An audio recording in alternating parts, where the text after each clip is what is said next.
But what it means is, I'm relying on F.F. Bruce, to be empty of glory means that you are desperate for recognition and affirmation.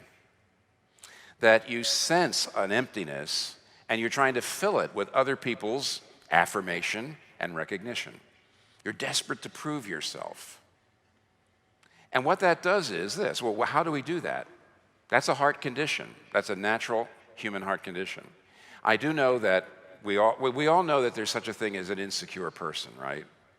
But because Paul is saying to all of his readers, let's not have this condition in our lives anymore, I think we have to interpret this at a theological level, not just a psychological level. Romans chapter 1 and 2 tells us that all human beings know that deep down inside, we know that we were made to serve God. We were made to serve God. Romans 1 says we were made to serve and honor God and nothing else, which means every part of your being has been created for, has been designed to hear God say to you, well done, good and faithful servant.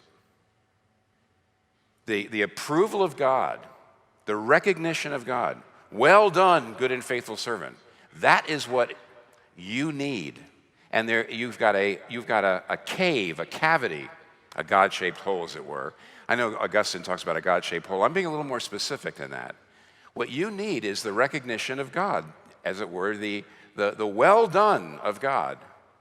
And because we don't have that, because we've turned away from God, we are desperately trying to fill that cavity at the expense of everyone else. In other words, we go out into all of our relationships. Instead of going out to serve, we go out to use people. We go out into all of our relationships, in a sense, with the logic of the market, which is, how can I profit from this person? How can I profit from this relationship? How can I bolster my fragile sense of being a good person? How do I build myself up at your expense?